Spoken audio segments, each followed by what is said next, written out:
Erokamano Kristo wino kuom report ma kamano ka wadhi nyime. Do ma Kibra owoyo gi rambun ma shillings 500,000 jago manyinge Edwin Oduk mane en achich ma itudo kod tim mar owuondo kendo mayo japiny France moro shillings milion 7. Achijno nyo maki kod obila mag okwach kich e apise mantie kar dak ma Westlands bang' jopiny goyo lipot kobila. Kaka George Batilero jayal bura Charles Mwaniki omiyo Oduk chik mondo go lipot ka obila mag okwach kich ma Kilimani pile ka pile nyaka winj burano kendo tarik 28 mar dweni mar 8. Edo ma Kibera Edwin Chieng Oduk achich ma obila mag okwach kich nyo mako ka itudo kod ohala moro mar mula mawachore ni ne okoto godo japiny France moro manyinge William Tool omenda maromo milion 7 ochopo e doho mondo duok penjo kaluwore kod wach ohala no. Embele jal buche doho ma Kibra jomin wach ne okwayo jal buche mondo mi ogeng' ne Oduk kuom dala 7 ka gidhi nyime kod timo nonro. Kata kamano jal buche Charles Mwaniki oweyo Oduk gi rambun mar siling 500,000 kendo miye chik ni nyako go lipot ka obila mag okwach kich ma Kilimani pile ka pile saa 3 okinyi nyaka bichak winj burano tarik 28 mar dweni. He has undertaken to avail himself to the investigators and to cooperate with them. I am convinced that he intends to do just that. But because I note that the amounts disclosed are colossal, it is only fair that as a safeguard there is some bond or bail attached to his release. So for these reasons, I find that the objection to the application succeeds, and I admit him to a cash bill of 500,000 with one credible contact person. Ma en bang' okinde Edwin Oduk tir kod kwayo mar jomin bura ka giwacho ni geng'o Oduk kuom ndalo 7 en sand ne achijno.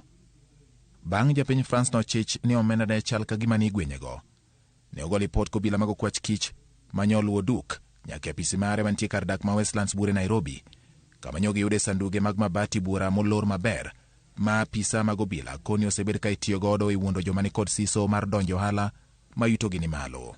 Bang' yudo sanduge go ma achiel kuomgi ne okete omenda mar japiny France no e kinde mane giromo kod Oduk e piny Ghana, obila nyiso William Tool mondo mi obiyo yang sanduk mane okete omenda mare maromo siling milion 7. Bang' donjo japiny France no manyo manore kod ofungu manomiye mondo obiyo yawo go omenda ne manowinjo bed ni chopo ne piny Rwanda nyo wuotho gi chir koriewo sanduk maralum. Kata kamano bang' yawo sandugno gima nyo romo go nyo miye buok kaka omenda nyo romo mana gi kidi e sandugno. Kaka nyo obila mag okwach kich medo yaro i sanduge go e kaka nyogi medo romo kod kite kod kokoto moto matindo tindo e sanduge ma achiel kuomgi iparo ni ema noting'o omenda kata kite mula mano singne japiny France no. Kata obedo ni omenda go ne winjo bed ni chopo ne William e piny Rwanda, japiny France no nochako bedo gi chich kane Edwin Oduk ogochone ni ndege manoting'o sandug omenda ne okalo Nairobi kendo nitie chudo midwaro kapok otere Rwanda. Oduk ma obila tudo kod kweth joma osebedo kamecho gi rieko mag joko yieyo wachore ni nonyiso William ni or milion 2.3 mar kar keno, milion 2.9 machielo mar okumba kod milion 1.7 mane dhi many godo ndege mabiro chwalo omenda go mag William nyaka piny Rwanda. Ne ok gigik gi kanyo. Wachore ni Oduk kod achije mamoko ne owuondore ni gin apisa mang'iyo mwandu makalo e tong' kendo ne giduogo nyiso William ni gidwaro milion 87 mar podho mwandu go kod milion 72 machielo kaka chudo margi.